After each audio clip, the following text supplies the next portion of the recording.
On 1st July 2014, Indus Pharma Limited received a government grant of 2 million to set up a plant in an underdeveloped area, rural area. The grant is repayable in full if the conditions attached to the grant are not met for a period of 5 years from the date of commencement of the production. At the inception, it was highly probable that the IPL would comply with the conditions for the required period. Grant related to asset है, cash is received है. IPL incurred total cost of 630 million on the plant and it started production on 1st January 15. Useful life of the plant was estimated at 7 years. Underline the next line. IPL deducted government grant in arriving at the carrying amount. Acceptable है. Grant related to asset अगर हो तो direct method ये एक asset अलग रखें और deferred grant अलग रखें, डेप्रिशिएट करें और इनकम बनाएं. ऑल्टरनेटिव यही है कि ग्रांट को एसेट से नेट ऑफ कर लें और रिड्यूस डेप्रिसिएशन चार्ज कर लें. यहाँ क्या चूज किया गया? डिडक्ट कर लिया गया और डेफिनेटली रिड्यूस डेप्रिसिएशन चार्ज हुई. In January 19, IPL showed its inability to comply with the conditions attached to the grant, and the regulatory authority issued a notice to IPL for repayment of the grant in full. Sari वापस. Accordingly, the grant was repaid by the company. In view of the impairment of the grant, IPL carried out an impairment review of the plant on 31st December 2019. Net cash inflows from, अब यहाँ net annual cash inflows का मतलब net नहीं, net का मतलब inflows outflows इकट्ठे करके net inflows है और annual है सालाना है. For the remaining life of the plant has been estimated at 90 and 80 million for 2020 and 2021 respectively. These cash inflows are net of annual interest and maintenance cost of rupees 10 million and 6 million respectively for both years. चलें, शुक्र है पहले net हो गया, हमें कुछ नहीं करना पड़ेगा. Applicable discount rate is 12%. सही आप कह रहे हैं, करते हैं. On the date of impairment review, the existing plant can be sold in the local market for rupees 160 million and estimated cost of disposal भी given है. यहाँ से क्या मिल जाएगा? नहीं, नो नेट डिस्पोजल प्रोसीड्स मेरा ख्याल वर्ड नहीं है, ये fair value less cost to sell, ये आज की मिल रही डेट ऑफ इम्पेयरमेंट रिव्यू वाला दिन. नेट डिस्पोजल प्रोसीड्स वर्ड कब होता है? वो at the end of the remaining useful life. तो वर्ड्स भी जरा सही रखें. ये इस वक्त शायद हमें fair value less cost to sell मिली है. मुझे कैसे पता चला है? ये किस दिन की इंफॉर्मेशन है? 31 दिसंबर 19 की लग रही है जी. हमने करना क्या? प्रिपेयर जनरल एंट्रीज, लेकिन किस साल की? In respect of the above information, show necessary working narrations. चलें शुरू करें. सोचना प्लीज आपने है, मैंने इसलिए लिखना है ताकि आपने जो सोचा हो वो मैं लिख दूं और आप भी लिख सकें. Business name,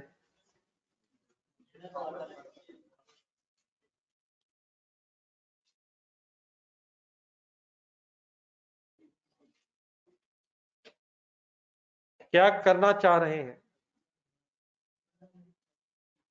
for the year ended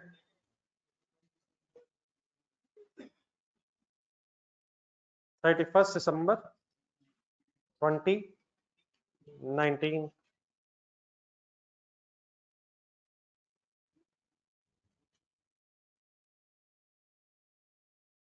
rupees in millions की गेम चल रही है. गेम तो यहाँ और भी बहुत सी चल रही हैं, लेकिन मेरा मिलियंस में रुपीस की गेम चलाना. फॉर्मेट जरा कैंडी बना लिया करें एंट्रीज अगर कर रहे हैं.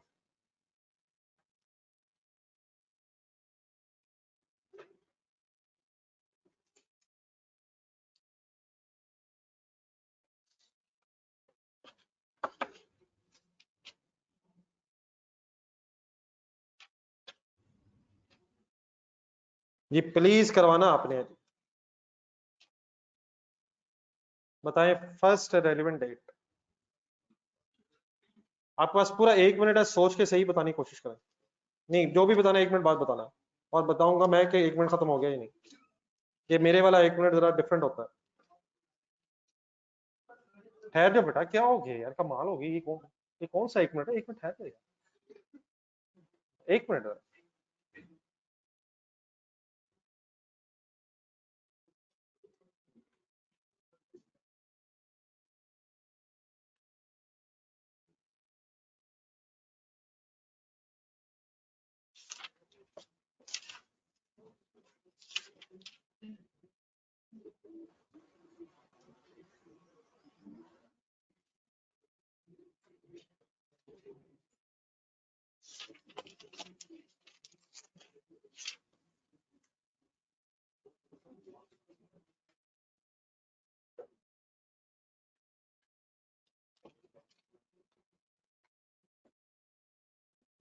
जी सर, फर्स्ट रेलिवेंट डेट 1 जनवरी 19 से शुरू करना हमने। क्या होना इस दिन? ग्रांट रीपे हो रही है यार, ग्रांट आई तो है नहीं, रीपे कैसे हो रही है? और एसेट तो आया नहीं। पिछले सालों का डाटा है। 14 में कोई एसेट की बहस हुई है शुरू, फिर ग्रांट मिली है, एसेट आया था, कुछ साल गुजरे हुए हैं हमसे, लेकिन जिस साल की एंट्रीज मांगी जा रही हैं उस साल के शुरू में ग्रांट रीपे हो रही है। पिछला थोड़ा जेन में लाना पड़ना है। क्या आपको पता है अगर ग्रांट रीपे हो जाए तो एंट्री क्या होती है? ढूंढना पड़ता है, पहले सोचना पड़ता है कि क्या ग्रांट रिलेटेड टू इनकम थी या ग्रांट रिलेटेड टू एसेट थी। ग्रांट रिलेटेड टू एसेट थी। और क्या ग्रांट रिलेटेड टू एसेट में डेफर्ड इनकम बनी हुई थी या एसेट से नेट हुई हुई थी? तो कोई याद आ रहा है सर? तो ग्रांट रिलेटेड टू एसेट अगर री पे हो जाए तो किसी को एंट्री याद है क्या यार? वो एसेट डेबिट, री पे ग्रांट हो रही है और एसेट डेबिट करी जा रहे हैं। सही कह रहे हैं आप लोग, सही कह रहे हैं। अगर आपने कहा तो आपने सही कहा। Why the asset is debited? हमने एसेट को क्रेडिट कर लिया था, अब तो पैसे वापस ही करने पड़ गए हैं। ये सबको याद आ जाएगा या कोई एक्सप्लेन करने की जरूरत है? बताएं क्या एंट्री करनी है? Plan debit, cash credit. यार ये तो डेफर्ड इनकम डेबिट होती थी। वो तब होती है जब वो हो तो। ये तो एसेट को हमने नेट ऑफ कर लिया था। Any confusion? कितने से? और यार प्लांट तो 630 का। ये मैं एसेट खरीदने की एंट्री कर रहा हूँ या ग्रांट रीपेमेंट की एंट्री कर रहा हूँ? देख लीजिएगा यार, फंसा ना लीजिएगा। बगैर लिखे मेरे साथ जरा पिछले साल की एंट्री जरा बोल रहे हैं। बगैर लिखे पिछले सालों की एंट्रीज तरतीब से जरा देखें डाटा। 1 मिनट ठहर दे डाटा देख। मेरे से सुने, मेरे से सुने, मैंने सामने लेकर रखी है तो मेरे से सुनो। 1 जुलाई 2014 पे एसेट मेरा ख्याल है ग्रांट, सॉरी आई थी, ग्रांट पहले आई थी, कैश डेबिट, उस वक्त डेफर्ड ग्रांट क्रेडिट, एसेट वाली एंट्री आप बोलें डेट के साथ। 1 जनवरी 15, plan debit cash credit 630। Same date पे तीसरी entry deferred grant debit grant plan credit. कितने से? कैलकुलेटर पकड़ना। 630 माइनस 280, एसेट 350 का रह गया। किस दिन? 1 जनवरी 15, 15, 16, 17, 18, 4 साल कितनी डेप्रिसिएशन चार्ज हुई होगी? डिवाइडेड बाय 7, 50 नहीं, पर एनम 50 50 50 50, 4 साल 50 चार्ज हुआ होगा। नहीं, टोटल 200 हो गया होगा, लेकिन 200 इकट्ठा चार्ज नहीं हुआ होगा। 50 50, अगर आपने पिछले सालों की एंट्रीज करनी होती तो 50 अलग रिकॉर्ड करते हैं। ये 200 इकट्ठी एंट्री कोई नहीं। डेफर्ड ग्रांट भी तो इनकम बनी होगी, वो नेट हो गई थी, वो नेट हो गई थी। तो पिछले सालों में ग्रांट आई एसेट आया, डेप्रिशिएट हुआ, हमसे जिस साल का कहा गया है उस साल के शुरू में ग्रांट रीपे हो गई, any confusion in this entry? Next date बोला और सेम डेट, अब क्या करना है सेम डेट, और डेप्रिसिएशन चार्ज हो तो गई, अब क्या करना है? कोई पूरे वर्ड्स याद करवा देगा जरा यार, अगर ग्रांट रिलेटेड एसेट और नेट ऑफ हो जाए तो फिर क्या करते हैं? पहले एसेट बढ़ा लेते हैं और फिर जितने से बढ़ाएंगे इतने पे कम्युलेटिवली जो डेप्रिसिएशन चार्ज होनी चाहिए थी वो चार्ज करेंगे।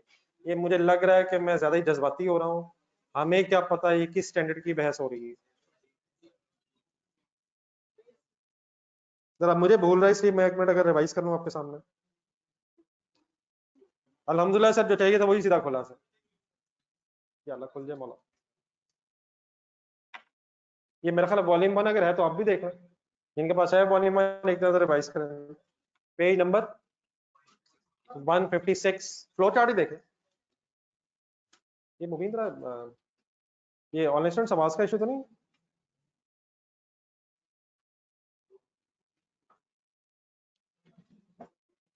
ये स्लो लग रहा था, वैसे तो आवाज वगैरह तो ठीक लग रही है।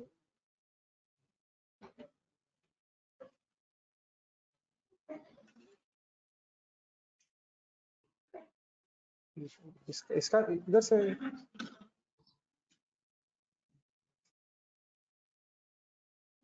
इसका ये नेट नहीं सही चल।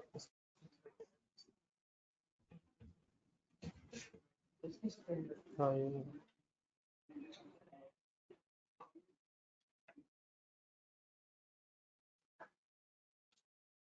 इसके सिग्नल कम आ रहे हैं।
ये जरा देखिए, इसका नेट अलग है,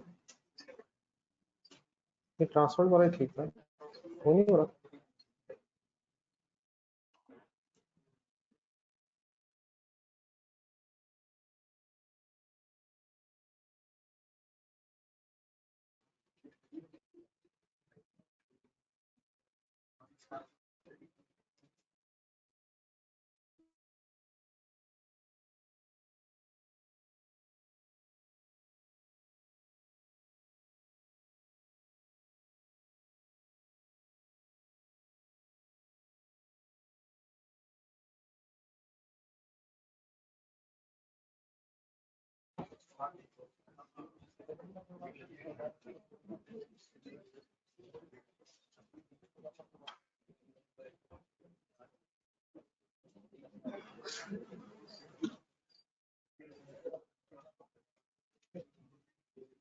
काफी डिले आ गया।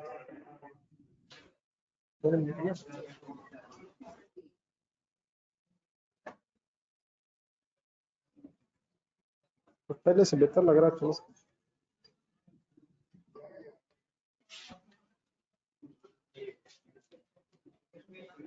जी बेटा, ऑनलाइन स्टूडेंट्स आवाज ठीक है?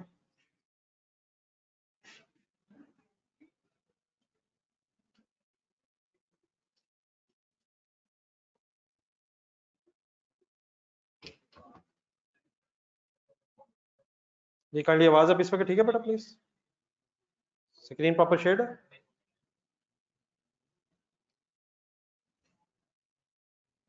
जी बेटा, आप लोगों ने देख लिया काइंडली क्या क्या होना था? एसेट डेबिट होना है और साथ ही जितने से अब आप एसेट बढ़ा रहे हैं उतने पे आपने कब से कब तक की डेप्रिसिएशन एक्स्ट्रा चार्ज करनी है। हाँ जी, जो साल गुजरे हुए सालों की बहस हो रही है, जो आगे आने हैं उनकी तो बहस बाद में होगी। पहले गुजरे हुए जो 4 साल हैं उनकी डेप्रिसिएशन। Any confusion? सॉरी, आ जाए वर्किंग करवा दें। बताएं क्या करूं? 280 divide by 7 multiplied by 4 is equal to 160। आप लोगों ने अगर मेरे कहने से परसों रिवाइज किए कुछ पेजेस, एक रिड्यूसिंग बैलेंस मेथड वाला प्रॉब्लम भी है, कुछ दोबारा देखा उसे? उसमें फिर डेप्रिसिएशन वगैरह कैलकुलेट करके ग्रांट नेट करके फिर वर्किंग होती है, लेकिन यहाँ का स्ट्रेट लाइन मेथड है। ठीक है प्लीज, चलिए आगे चले जी। Any confusion? नेक्स्ट डेट बताएं। 31 दिसंबर 2019। अब क्यों रुके यहाँ? डेप्रिसिएशन चार्ज करवाएं।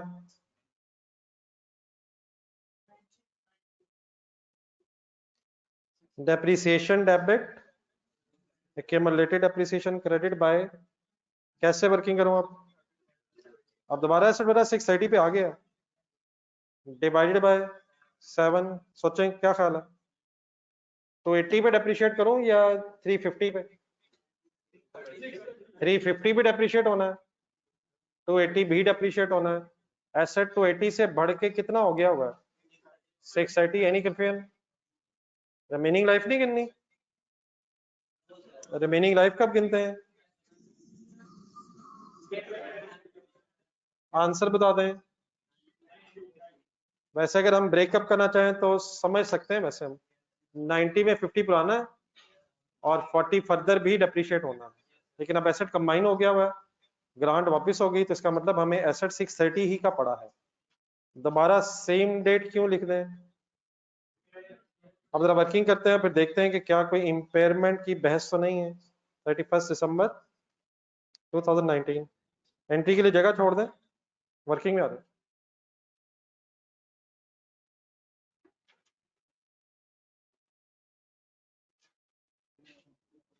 फुल कंसंट्रेट करना है, कंडी अब छोटी छोटी चीजें सही वाइंड अप करवाएं।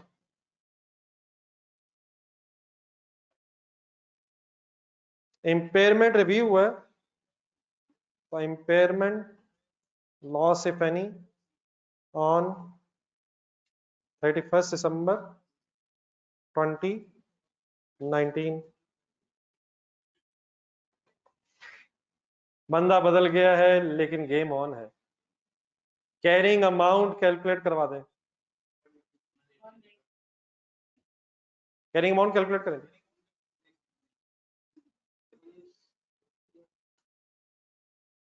कैरिंग अमाउंट कैलकुलेट करें। डिफरेंट तरीके अडॉप्ट जरूर हो सकते हैं, लेकिन आंसर आपका मेरे साथ मैच करना चाहिए। क्या आंसर? सजेस्ट सजेस्ट सजेस्ट जी ऑनलाइन स्टूडेंट्स। कैसे किया 180 वालों ने? 630 माइनस 630 माइनस एसेट तो 630 था ही नहीं यार, एसेट 630 था ही नहीं, एसेट तो 350 पे आ गया था। हर एंगल से कैंडी सुन ले, एक तरीका ये हो सकता है 630 लिखें कैलकुलेटर पे, डिवाइडेड बाय 7 करें, पर एनम डेप्रिसिएशन आ गई और मल्टीप्लाइड बाय सोच के 5 कर लें। 5 कैसे बनाए मैंने? 14, 15, 16, 17, 18 और 19 में अब एंड हो गया है। कितने साल बन रहे हैं? 5 या 6? 5, 6। क्या आंसर आया? तो 630 minus 630 divided by 7 multiplied bye 5 ही है जी। तो आंसर आया कैरिंग अमाउंट का 180। प्लीज क्लियर है यार? फिर देख के ब्रैकेट क्लोज हो रही है। 0 करें कैलकुलेटर पे जी। जी जी लता करने लगे। 350 लिखें कैलकुलेटर पे। ये 350 अब क्या लिखा आपने? एसेट 350 रह गया था, तो 350 माइनस 50 इंटू 4 करें। अब ये क्या हुआ? नहीं नहीं 150 तो आंसर आया है। 350 माइनस 50 क्या था? पर एनम जो चार्ज हो रही थी इंटू 4 क्या है? 4 साल है। जो भी आंसर आपका आया कैलकुलेटर पे उसको जहन में रख के देख के जरा अपने रजिस्टर में जरा पहली एंट्री देखें। क्या फिर 4 साल बाद हमने एसेट को 280 से बढ़ाया?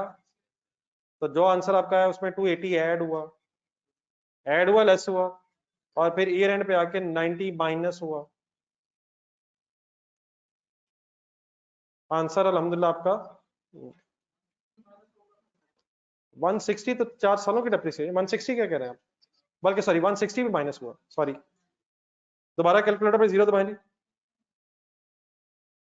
एसेट कितने का था? 0 से शुरू करें। एसेट कितने का था? 680। 280 माइनस करें, ग्रांड नेट हुई 350 का रह गया था। तो 350 में से फिर 200 डेप्रिसिएशन 4 सालों की माइनस हुई, करें माइनस। यहां तक 150 आ गया। 150 में अब पहली एंट्री 280, ये 280 ऐड हुआ, 160 उसी दिन डेप्रिसिएशन लेस हुई, और अब माइनस 90 हुआ, तो 180 है। लेकिन अब क्योंकि एसेट दोबारा 680 पे चला गया तो 5 सालों की डेप्रिसिएशन भी लेस हो सकती है। दोनों तरीकों से लिख लें। ये बताएंगे दूसरा तरीका जो मैंने बोला? फिगर्स लिखवाएं। 680 माइनस 280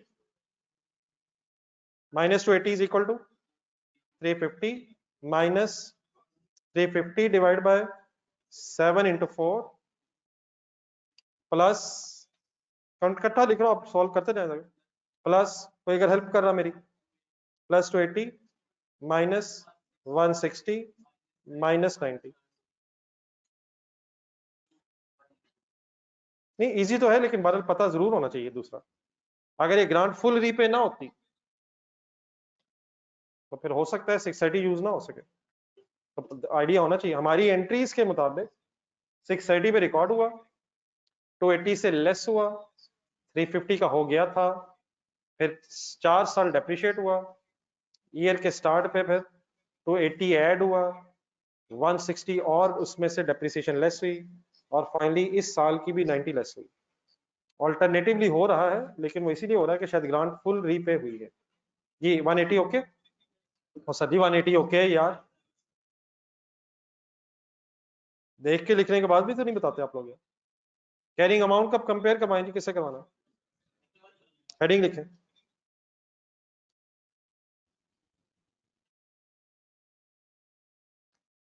रिकवरेबल अमाउंट में हायर ऑफ किस किस का बनाना है?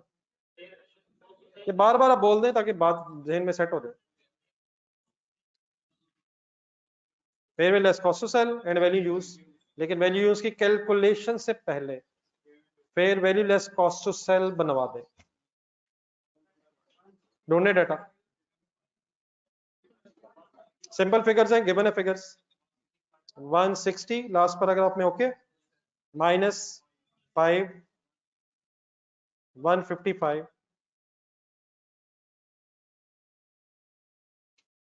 जी देख के बताएं। वैल्यू यूज की वर्किंग करें और रहने दें यार। क्यों करें? Fair value less than carrying amount आई है, तो देयरफॉर आप वैल्यू यूज की वर्किंग की तरफ आ जाए।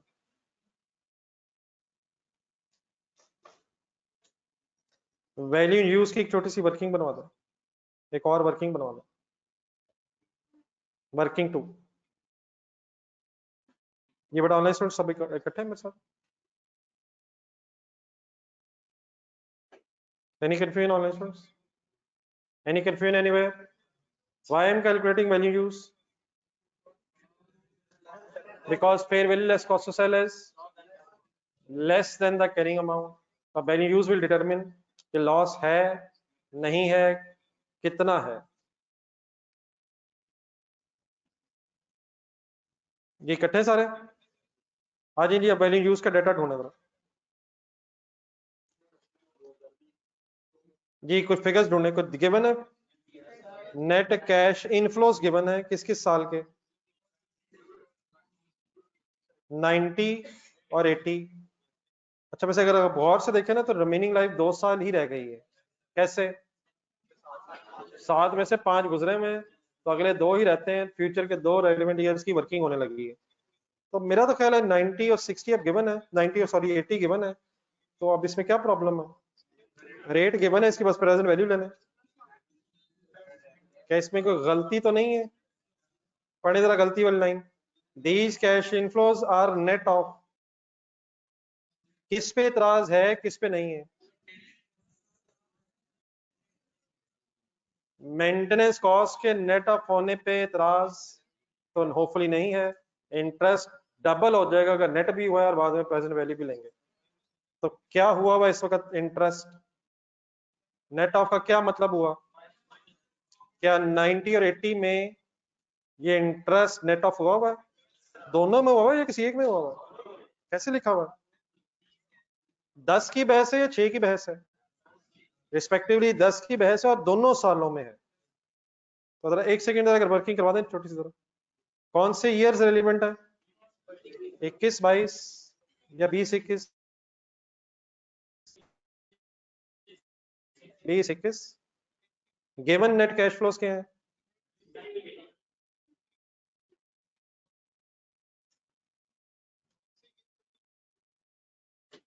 90 और 80, ठीक है। लेकिन इस पे एडजस्टमेंट करवाइए आप। एनुअल इंटरेस्ट सही सोच के बताएं क्या करूं यार, ये तो लेस होता है, बल्कि सॉरी ये तो कंसिडर ही नहीं होता। लेकिन क्या उसने कंसिडर किया हुआ है? नेट करने का मतलब लेस किया हुआ है, हम ऐड करके क्या करने लगे हैं? हम उसे फाइनली वो कैश फ्लो बनाने लगे हैं जिसमें इंटरेस्ट का इफेक्ट ना हो। ऐड करके सही करूं या लेस करके? असूलन इसे होना ही नहीं चाहिए था, लेकिन अगर ये इंक्लूड हुआ है तो इसकी वजह से हमारे कैश फ्लोस कम हो गए होंगे। और इसको वापस लेके जाने के लिए हम प्लीज अगर ऐड कर लें तो कोई इशू तो नहीं बनेगा। Any confusion sir? फाइनली फिर अब आपकी 100 मिलियन और 90 मिलियन नेट कैश फ्लोस की फिगर आएगी। बाकी काइंडली काम आप करें। Adjusted net cash flows rate बताएं। 12% करें वर्किंग। ये कर ले, कंप्लीट कर लो। Any confusion? ये ऑनलाइन स्टूडेंट्स आपको समझ आ गया ऐड क्यों हो रहा है? मेंटेनेंस क्यों नहीं? मेंटेनेंस तो लेनी थी यार।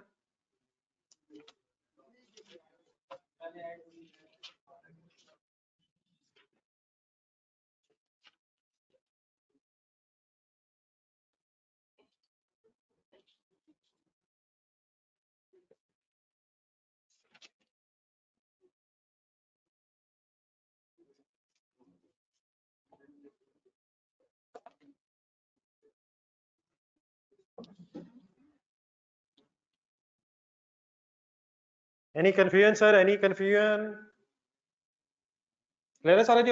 ये लास्ट लाइन बोले हजरात। इंटरेस्ट बड़ा नेट हुआ हुआ है और इंटरेस्ट वैल्यू यूज की कैलकुलेशन में कंसिडर नहीं होना चाहिए। तो नेट हुआ हुआ है, उसे ऐड बैक करके हमने फिगर को ठीक किया है। ठीक है सलाम।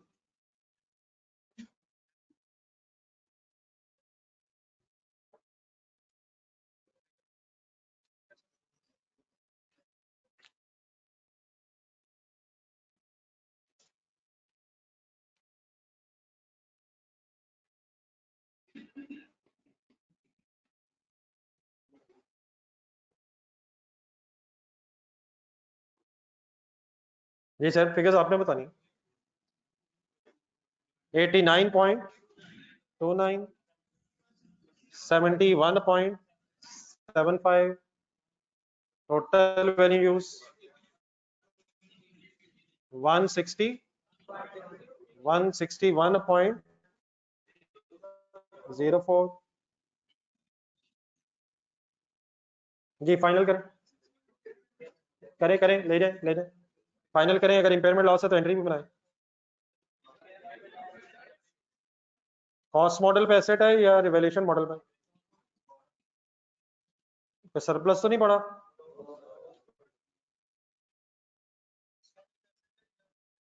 जी ऑनलाइन होगी वर्किंग।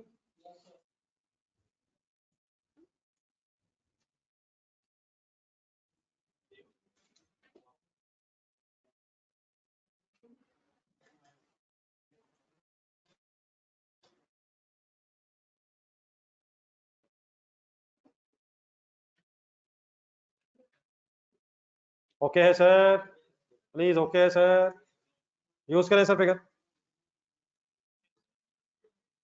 161.04। हायर क्या बना?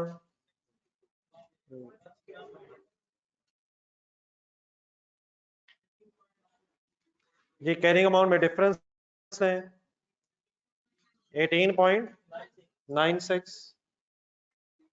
impairment loss is because of carrying amount is more, 180 minus 161.04। Answer आपका आया 18.96। एंट्री लिखें, impairment loss debit, accumulated impairment loss credit।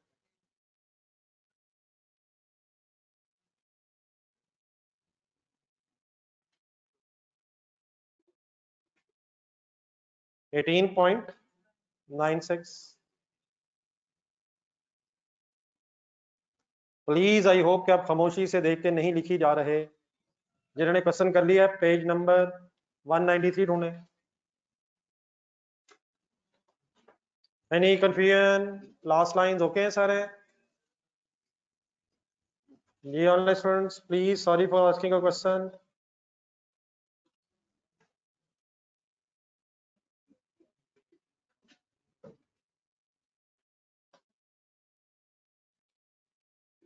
ये page number 193 question number 2 kindly ढूंढे जी।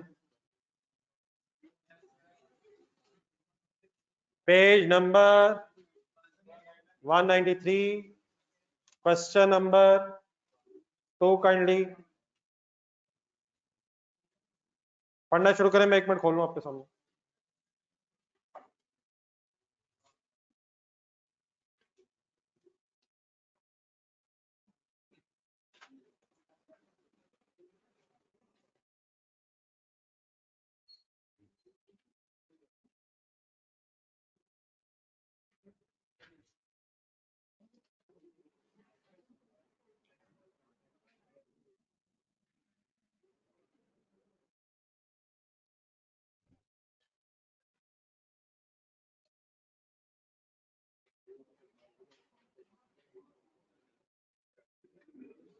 प्लीज साथ वाले को क्वेश्चन सुनाना शुरू कर दिया आपने, हालांकि आपने पढ़ना था।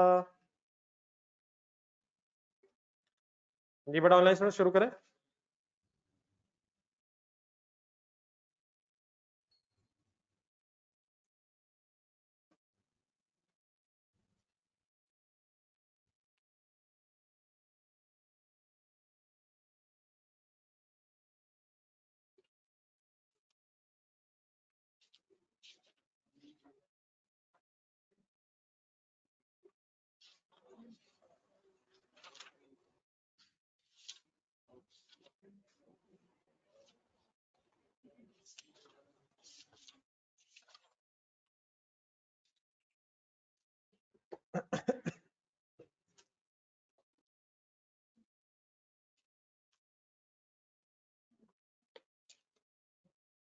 मेरे साथ ही पढ़े सर, लगता है इकट्ठे ही पढ़ना चाह रहे हैं आप। ड्राफ्ट फाइनेंशियल स्टेटमेंट, चलें बिल्कुल सीरियस हो जाए। Draft financial statements of BCL for the year ended 31st December 2020 include a plant having a carrying value of 400 million. Due to technological change, the remaining useful life of the plant has reduced to 4 years. Indication of impairment. Impairment नहीं, indication of impairment. सही कहा आपने.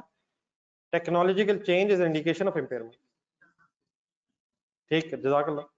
Following information has been gathered for impairment testing of the plant. एक नजर requirement देख लीजिए, वही impairment loss निकालना. Inflows from sale of product to be manufactured by the plant for the year 2021 are estimated at 200 million. These inflows are subjected to 10% decrease in each subsequent year due to declining demand. अपना सोचते रहिएगा, question पूरा पढ़ लेते हैं, फिर आप solve करवाइए. Outflows from operational cost of 2021 are estimated at 80 million. These outflows would increase by in each subsequent year despite declining demand due to inflation and increase in the plant's wear and tear. से inflows में 10% का 10% की कमी आनी है और outflows में 5% इजाफा होना है. 10% कमी आनी है तो इसका मतलब 90% रह जाना है, और 5% अगर इजाफा है तो 105% होना है. 100 से 105% होता है. कॉस्ट वाले हजरात इस बात को ये महसूस करके कि हमें आता है खुश होने की बिल्कुल कोशिश ना कीजिएगा, हालांकि आता होने भी नहीं है. पॉइंट नंबर 3, FA1 वाली क्लास में बैठ के बच्चों वाला बिहेवियर होना चाहिए कॉस्ट के हवाले से अगर कोई बात आ जाए. Point number 3, BCL's net profit is subjected to income tax at the rate of 20%. जब प्रॉफिट्स आएंगे उन्हें 20% टैक्स इफेक्ट दे देंगे. Depreciation on the plant is calculated using straight line method. Plant's net disposal proceeds at the end of the useful life is estimated at 100 million. Relax रह के point number 6 पढ़े, जो भी मसला फिर मैं बताता हूं. अभी pre tax and post tax discount rates are 12% and 9.6% पर एनम रिस्पेक्टिवली. हमें एक डिस्काउंट रेट चाहिए होता है, लेकिन यह उसने प्री टैक्स पोस्ट टैक्स एक नई गेम चला दी है. एक सेकंड छोड़ के आगे चले. A technologically advanced plant with a similar capacity can be purchased at rupees 350 million. BCL has received an order to buy the existing plant for rupees 250 million. BCL will have to incur shipping cost का मतलब carriage inwards will have to incur shipping cost of 7 million to dispatch the existing plant to the purchaser. Inwards outwards, shipping का मतलब भेजने का खर्चा, dispatch का खर्चा. ये पूरा पॉइंट नंबर 7 दोबारा पढ़ें और बताएं इसमें इंपेयरमेंट के एंगल से क्या इंफॉर्मेशन है. मेरी तरफ देख के बताएं फेयर वैल्यू का मतलब इस बहस में क्या है. Market value. Okay, market value का मतलब इस बहस में क्या है. जो एसेट बेचना है उसकी मार्केट वैल्यू, या उसकी जगह अगर कोई नया लेना है तो उसकी मार्केट वैल्यू. जो बेचना है उसकी मार्केट वैल्यू. तो एग्जामिनर ने आपको तंग करते ही रहना है, लेकिन आपने तंग नहीं होना है. आपने रिलैक्स रह के मुझे फिगर बतानी है. What is the amount of fair value जो हमें चाहिए. जाने दें यार, ये 350 से क्या बताया हुआ. अगर कोई नया लेंगे तो ये 350 होगा तो फाइनल ले लेंगे. हमने क्या देखना है, अगर आज ही बेचेंगे तो कितना बिकता है, और बेचने का अगर कोई खर्चा है तो कितना होता है. तो 250 मिलियन समझ आ जाएगा. क्या फेयर वैल्यू 7 मिलियन क्या है, और नेट ऑफ 243 मिलियन हमारी fair value less cost of sell बनती है. क्लियर है सर. रिक्वायरमेंट देखें, जहां तक वर्किंग हो सकती है वो कर लेते हैं, फिर जहां जहां मसाइल आते हैं उन्हें डिस्कस करते हैं. बिस्मिल्लाह पढ़ो.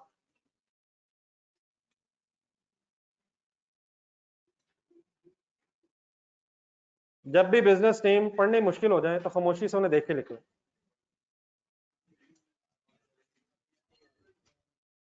आपने बेहतरीन लफ्ज बोला, बस जो बोल दिया उसे लिख लो.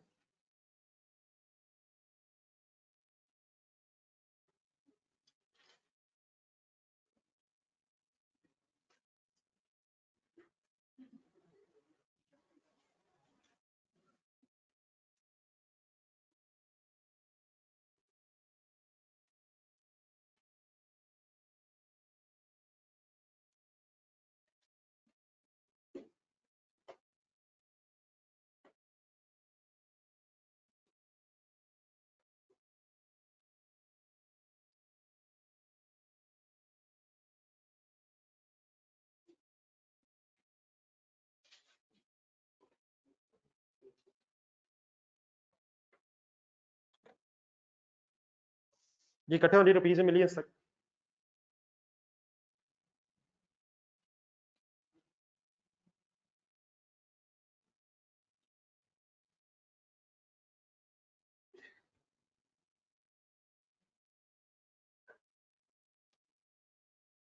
जी ऑनलाइन स्टूडेंट चल रहे हैं जी साहब।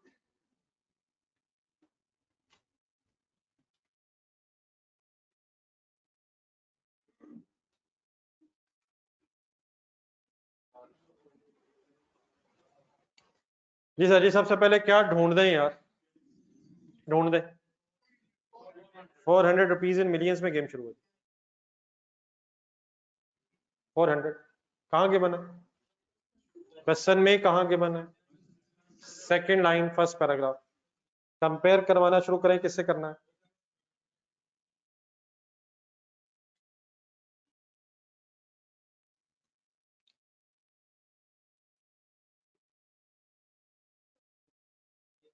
हायर ऑफ किसका?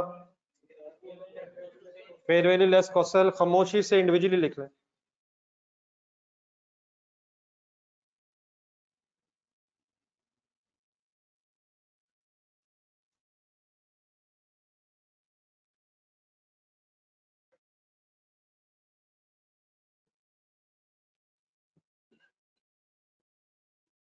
Fair value less cost sell की अमाउंट क्या आई? तो 43 फाइनल है please. Any confusion? Value use की कैलकुलेशन करूं? वैल्यू यूज की कैलकुलेशन करूं? आ जाए उसके लिए वर्किंग बना।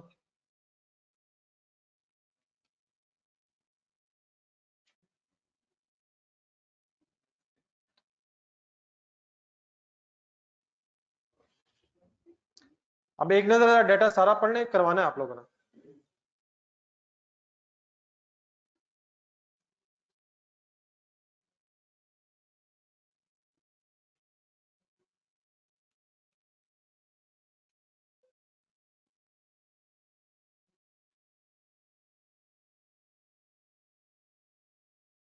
जी करें शुरू।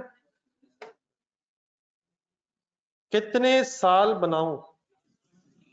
किस साल के एंड पे खड़े हैं? जरा कॉन्टेक्स्ट सही फाइनल करने के लिए जरा ईयर्स के लिख लें, जरा कौन से ईयर्स है? 21, 22।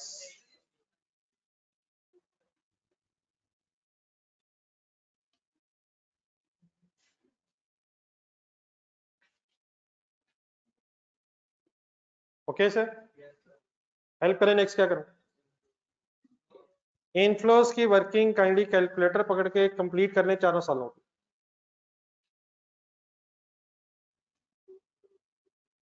हाँ जी ये रिपीट हो रहा है जिससे पहले, अभी थोड़ी देर पहले आया।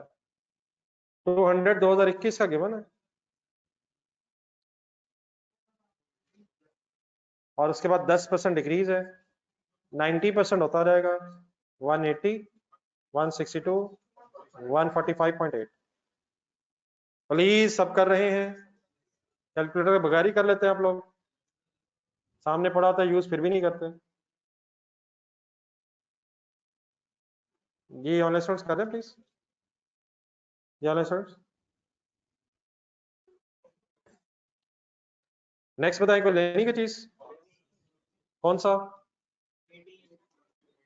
कौन सा सर, नाम उसका कोई है? ऑपरेशनल कॉस्ट यार बेचारी। और ऑपरेशनल कॉस्ट कितनी है किस साल की? अब इससे इंक्रीज होना है 5%। जो हजरात कॉस्ट वाले नहीं है खास तौर पे कैलकुलेटर उठाएं। कॉस्ट वाला ने तो पहले ही उठाया हुआ है, कॉस्ट वाले तो कैलकुलेटर उठा के रखते हैं सारा। सारी क्लास में भी इनको आदत पड़ी हुई है कि कैलकुलेटर उठा के रखना है, कोई पता नहीं चलना कब कोई हंगामी हालात आ जाए। 80 लिख लिया सबने? 5% बड़ा बढ़ना है। एक सेकंड, जरा 80 को 5% से मल्टीप्लाई कर दें जरा सारे। ये 4 आ जाएगा। ये 4 क्या आया? ये तो इंक्रीज आ गया। लेकिन अब हम बड़े हो गए, टाइम वेस्ट हो रहा है। पहले इंक्रीज निकालें, फिर 80 में जमा करें और 84 बनाएं। इस तरह टाइम वेस्टिंग है। सीधा ही क्या करें, कैलकुलेटर में दोबारा 80 लिखें, इनटू 105% करें। अब 105 क्यों हुआ है?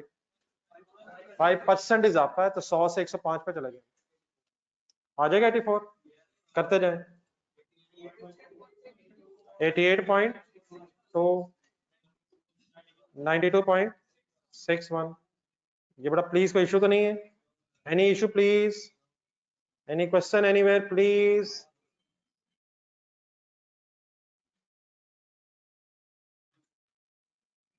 ना करें सर, पॉइंट नंबर 2 पे रुके। सॉरी, पॉइंट नंबर 2 तो हो गया। पॉइंट नंबर 3 में टेक्स्ट की वर्किंग करवाएं प्लीज यार, प्लीज। इतनी लंबी लाइन उसने बेचारे ने लिखी यार, इसीलिए लिखी कि आप भी तरस खा लें उस पर। इग्नोर करके कहां चले? पॉइंट 4 यार, डेप्रिसिएशन प्लीज। और यार एक्सपेंस यार, कम ऑन यार, रीजन यार, सबको याद है सर। 5 पे रुके, क्या मिल गया? Net disposal proceeds. Net disposal proceeds. आज तो क्लास में जहां देख रहा हूं कुछ पुराने बचपन के जमाने के दोस्त यार नजर आ रहे हैं। नहीं, आपको बड़ा नहीं नजर आएंगे, मैं कुछ ज्यादा ही पुरानी बात कर रहा हूँ। ये जो हम पुराने से लोग होते थे ना, ये पुराने पुराने लोगों को देख लेते थे। मैं भी कई लोगों को बड़ा पुराना नजर आ रहा हूँ, बड़े अरसे पहले देखा था, तकरीबन बचपन महसूस हो रहा है। जहां देखो नए नए लोग, फर्स्ट टाइम लगता है क्लास में आए हैं, लेकिन ये भी नहीं लग रहा, महसूस हो रहा है कि कहीं देखा है जिंदगी में। काफी साल गुजरे महसूस हो रहे हैं। नेट डिस्पोजल प्रोसीड लिखवा दें सर। इधर उधर ना देखें, ये आपके दिल की आवाज मैंने बोली। जो इधर उधर देख रहे हैं वही तो वो है, तो सारे तो हैं। नेट डिस्पोजल प्रोसीड की फिगर बताएं। 100 में नेट नहीं करना है यार, गिवन होगा तो बड़ा नेट कर सकेंगे, अदरवाइज यही 100 पे बल्कि उसने नेट 100 बताया हुआ है।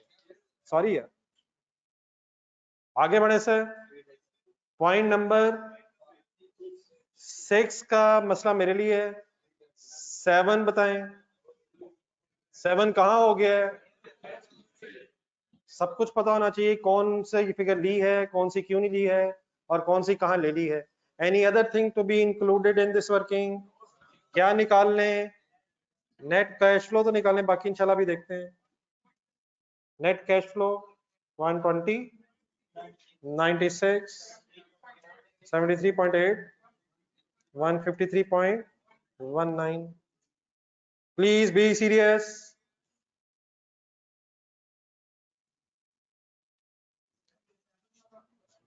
सॉरी, ये बड़ा पॉइंट नंबर 7 की यहाँ तो देखे जरा, बताएं इस वैल्यू यूज में तो नहीं ना कुछ करना? पॉइंट नंबर 7 से तो fair value less cost of sell निकाल ली हमने, देख लेना पहले, इसलिए तो बार बार आपसे कहा, पढ़े जरा कर ली। पॉइंट नंबर 7 से क्या ख्याल है, क्या करना है? पॉइंट नंबर 7 से तो fair value less cost of sell निकालनी थी ना। अब सिर्फ हमें डिस्काउंट रेट चाहिए, डिस्काउंट रेट चाहिए। और डिस्काउंट रेट में प्रॉब्लम ये आ गया कि 2 गिवन है और 2 के साथ वर्ड जरा खतरनाक से लिखे हैं। तो आज जरा पॉइंट नंबर 6 पे फोकस है। बेटा प्लीज सीरियस हो रहे हैं, क्या हो गया प्लीज? प्रेजेंट वैल्यू कैलकुलेट करनी है। प्रॉब्लम क्या फेस कर रहे हैं हम? रेट्स 2 आ गए हैं। तो आज फुल कंसंट्रेशन से मेरी चंद गुजारिशात गौर से सुने। पॉइंट नंबर 6 पहले पढ़ ले दोबारा, क्या लिखा, क्या हुआ?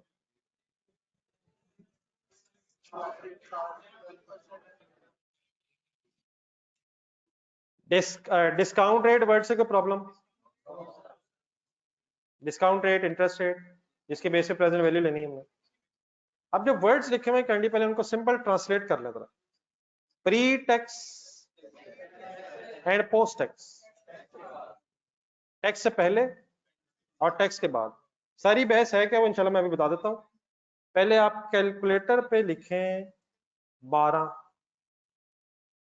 बताएं मैंने कौन सा रेट लिखवाया? मेरी तरफ देख के बताएं, प्री टैक्स का मतलब टैक्स से पहले या टैक्स के बाद? टैक्स से पहले। प्रॉफिट एंड लॉस स्टेटमेंट एक सेकंड वैसे ही जहन में लाएगा, वैसे ही वैसे ही। कभी आपने प्रॉफिट बिफोर टैक्स वर्ड सुना? इसका मतलब होता है ऐसा प्रॉफिट जो टैक्स के बाद है। अल्हम्दुलिल्लाह मैंने बिल्कुल गलत कहा है और आपने सही सोचा। प्रॉफिट बिफोर टैक्स को प्री टैक्स प्रॉफिट कह सकता हूं? प्री टैक्स, और टैक्स अगर बीच में से लेस हो जाए तो प्रॉफिट आफ्टर टैक्स को पोस्ट टैक्स प्रॉफिट कह सकता हूं।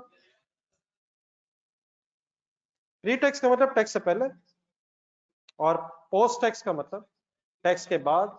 In other words pre tax का मतलब बिफोर टैक्स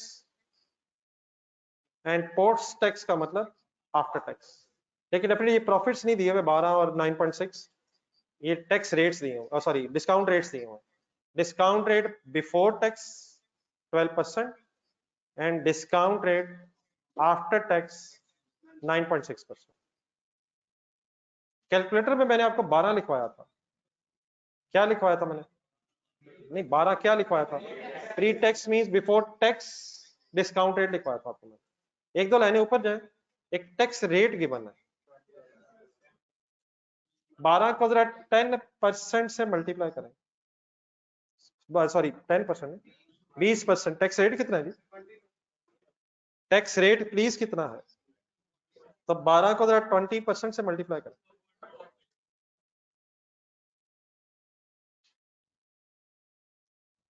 अब 2.4 क्या आया? Tax effect of discount rate. हो क्या रहा है मैंने 1 मिनट बताना, जरा 1 मिनट बात बता पूरी समझ लो।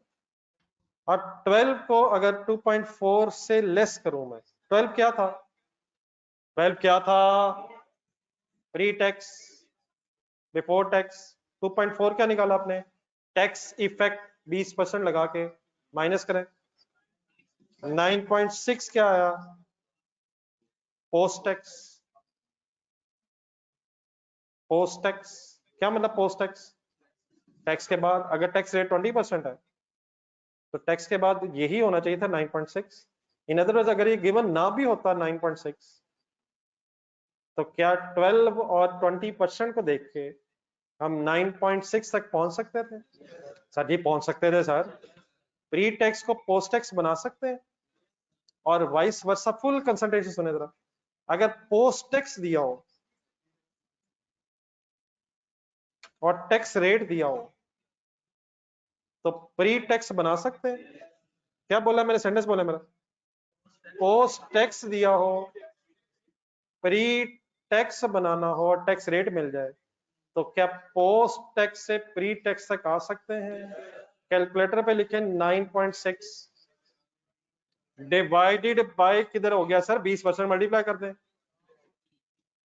क्या अब ये जो 9.6 है, अगर टैक्स रेट 20% है तो आफ्टर टैक्स जो रेट है ये अब 100% ही है या अब ये 80% रह गया? अगर टैक्स रेट 30% होता, छोड़ दे सब कुछ छोड़ दे, अगर टैक्स रेट 30% होता तो पोस्ट टैक्स फिगर 70% रह जानी थी, प्रॉफिट बिफोर टैक्स का या डिस्काउंट रेट बिफोर टैक्स का। तो क्या रिवर्स वर्किंग कर सकता हूं? क्या वैसे ऑनवर्ड्स वर्किंग कर सकता हूं? पहले एक मिनट, मेरा ख्याल है ऑनवर्ड्स एक दफा दोबारा कर लें। प्री टैक्स कितना दिया हुआ है? कैलकुलेटर पे 12 लिखें जरा दोबारा। कैलकुलेटर पे 12 लिख के सीधा जरा 80% करें। ये मैंने क्या करवाया? 80% से क्या करवाया मैंने? सीधा पोस्ट टैक्स बनवा दिया। 20% से मल्टीप्लाई किया था तो टैक्स आ गया था, और आफ्टर टैक्स अगर सीधा बनाना है तो 20% अगर टैक्स रेट है तो आप 80% से मल्टीप्लाई करके प्लीज 9.6 तक आ सकते हैं। अगर टैक्स रेट होता 30% तो आप 70% कर सकते थे। 32% होता सोच के बताएं तो 68 कर लेते। 25% होता तो प्री से पोस्ट पे आ सकते हैं। और मैं अब ये समझाना चाह रहा हूं कि क्या पोस्ट से वापस प्री तक जा सकते हैं? हमारा टैक्स रेट सॉरी 30 नहीं 20% है, तब कैलकुलेटर पे प्लीज 9.6 लिखें और 1 मिनट के लिए आप बोल दें ये प्री है या पोस्ट है और कितने परसेंट टैक्स के बाद है। देयरफॉर अब डिवाइडेड बाय 80 करें और मल्टीप्लाइड बाय 100 करें। कोई सरप्राइजिंग न्यूज सुनी कि 12 दोबारा आ गया है? 100% से 80% पे भी जा सकते हैं और 80% से वापस 100% पे भी जा सकते हैं। प्री टैक्स दिया हो पोस्ट टैक्स बना सकते हैं अगर टैक्स रेट मिल जाए, और पोस्ट टैक्स अगर दिया हो तो प्री टैक्स भी बना सकते हैं। सवाल ये पैदा होता है कि अगर ये दोनों रेट दिए हुए हैं तो हमने अपनी प्रेजेंट वैल्यू की वर्किंग किस रेट से करनी है? मुझे जरा दोबारा 1 मिनट जरा अलाउ कर दीजिएगा, मैं बात में पूरी करूं। ये अब नई चीज है इसलिए सुनना जरा। हमारे सामने ये फर्स्ट टाइम क्वेश्चन आया जिसमें प्री टैक्स भी दिया हुआ है, पोस्ट टैक्स भी दिया हुआ है। सवाल ये हमारे सामने है कि हम प्री यूज करें, पोस्ट यूज करें या दोनों ही यूज करें। तो सवाल का बड़ा जवाब ये है कि पहले आप जरा पॉइंट नंबर 3 पे वापस जाए। क्या आपने अपनी नेट कैश फ्लोज की फिगर कैलकुलेट करते हुए, क्या आपने नेट कैश फ्लोज की फिगर्स कैलकुलेट करते हुए रजिस्टर साथ रख लें, टैक्स को कंसिडर किया है? तो क्या मैं आपकी नेट कैश फ्लोज को कह सकता हूं कि ये net cash flows before tax है, प्री टैक्स है? एक ही बात हम कर रहे हैं। तो क्योंकि हमारी जो कैश फ्लोज हैं वो प्री टैक्स होती हैं, इसलिए डिस्काउंट रेट भी हमने कौन सा यूज करना है? Pre tax. वापिस पेज नंबर 10 पे जाए, बड़ा सा जंप लगाए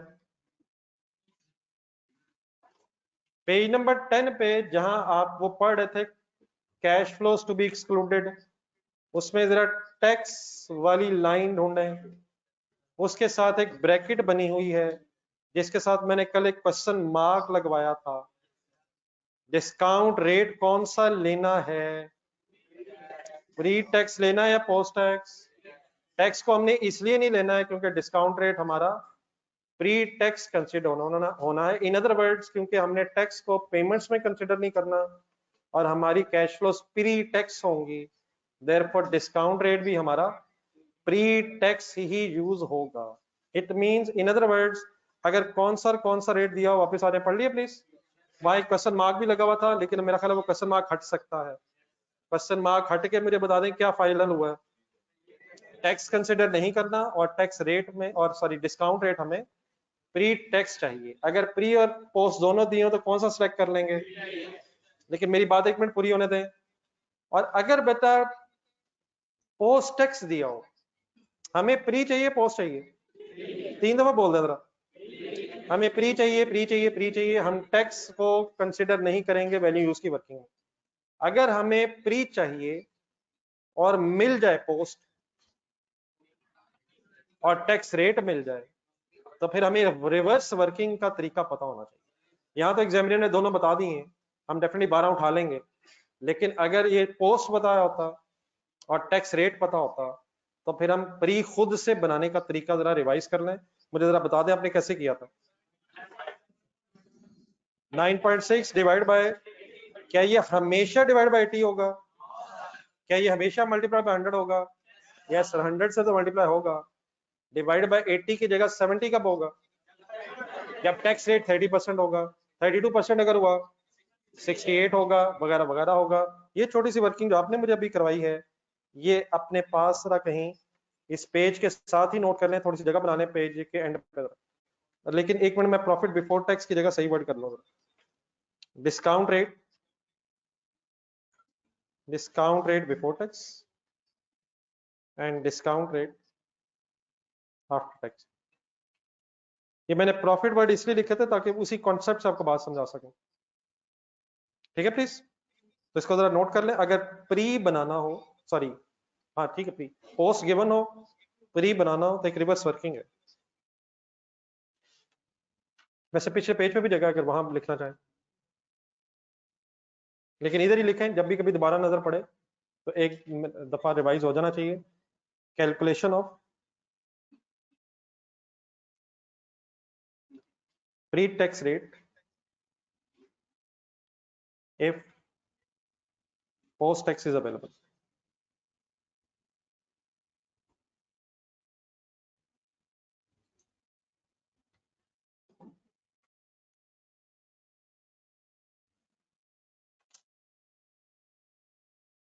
एग्जामिनर ढूंढता है कि नौजवानों ने क्या क्या छोड़ा होगा, तो अपनी तरफ से एक बेस्ट एफर्ट जरूर करें। बाकी अल्लाह करे हमने वो ना ही छोड़ा हो जो एग्जामिनर हमसे पूछ ले। जितनी भी बातें क्लास में हो जाती हैं, इन्हें मिनिमम समझें।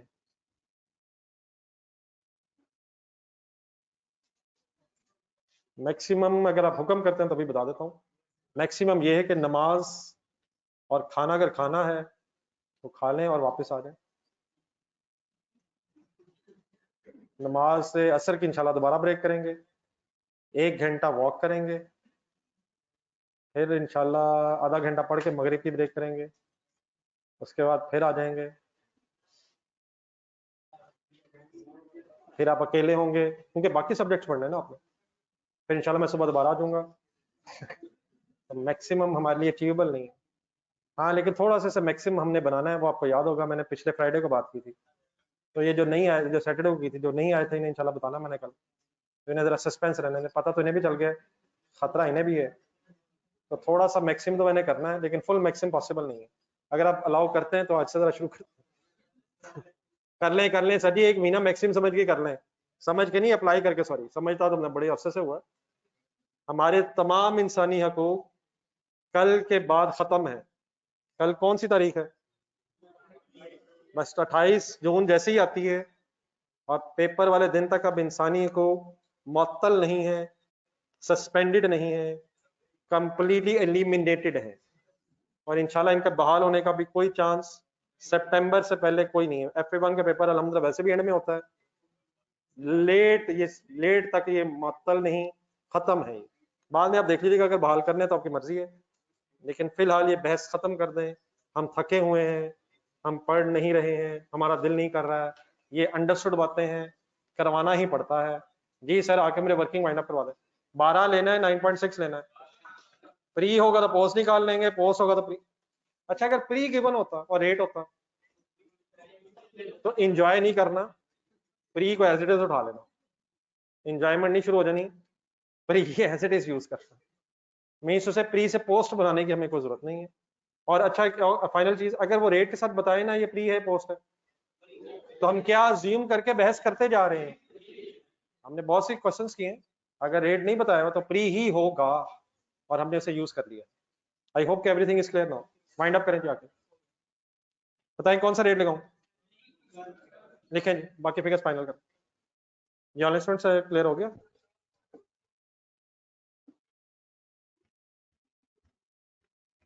FA1 इशू नहीं है, FA1 इशू नहीं है, मैंने बार बार बोला है, FA1 दूसरा इशू नहीं है। अब अगर 1-2 क्वेश्चंस कर लिए जाए तो अब देखते हैं मेजोरिटी चीजें रिपीट हो जाती हैं, तो एक आध पॉइंट आ जाता है।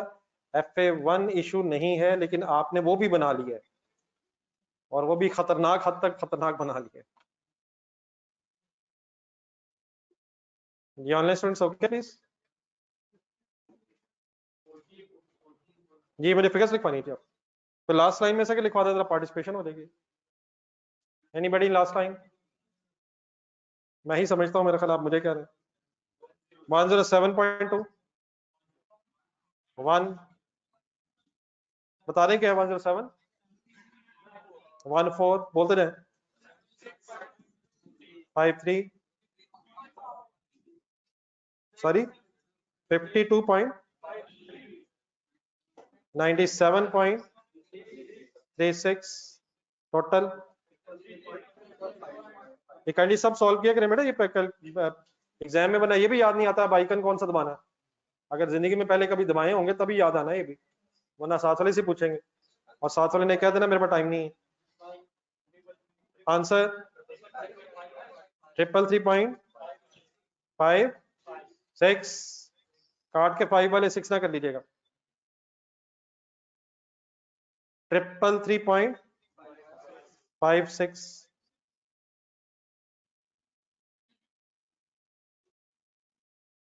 माइंड अप करें, higher is 333.56, impairment losses 400 minus 333.56 is equal to 66.44।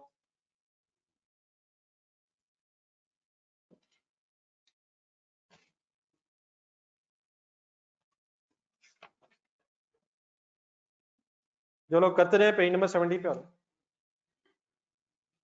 जल्दी करें। सॉरी मैंने पहले कभी सच बोला? मैंने कहा था कल इंशाल्लाह गवर्नमेंट ग्रांट करेंगे, आपने याद ही नहीं कराया। तो वो तो याद कराते नहीं, मैंने कहा था IAS 20 होना है कल, याद है जो गुजरा हुआ कल है, आप इतना गौर से देख के रिवाइज करके आए थे, तो मेरी वो बात आपने याद क्यों नहीं कराई, मुझे रोका क्यों नहीं 2 बजे आपने, क्या IAS 20 कराएंगे तो जाएंगे। अगर मेरा इतना केयरफुल एनालिसिस करेंगे तो मैं भी फिर इसी तरह करूंगा। मुझे पता आप 5वां भी करना चाहते हैं, असल इशू ये है आपको खतरा है सिर्फ चौथा होना, तो ये तो करना है जी। पेज नंबर क्या बोला मैंने, ना पढ़ने को दिल कर रहा था, अब कर रहा है यार, अब तो करवा रहे हैं आप, इसका चांस भी कोई नहीं है, ये भी ध्यान में रखिएगा। ये मेरा ख्याल है मैंने अपने लिए सेंटेंस बोला जी। क्वेश्चन नंबर 2 जरा ढूंढना, sky line limited, page number, data जरा डिफरेंट वे से दिया हुआ है, ये बड़ा प्लीज ऑनलाइन स्टूडेंट साथ है,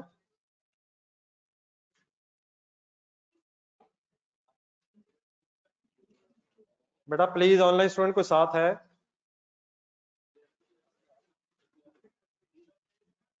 पेज नंबर क्या है जी, complete silence, page number 17, question number 2 मेरे साथ करें इंशाल्लाह, बाकी जो इर्द गिर्द नजर आ रहे हैं ये तो अब आपने खुद ही कर लेना है। इसमें जरा डाटा थोड़ा सा डिफरेंट तरीके से दिया हुआ है, तो जरा आप 1 सेकंड मेरे खोलने के लिए जरा 1 मिनट दे दें, इसे पढ़िएगा जरा इंडिविजुअली, पढ़ना शुरू करें जरा।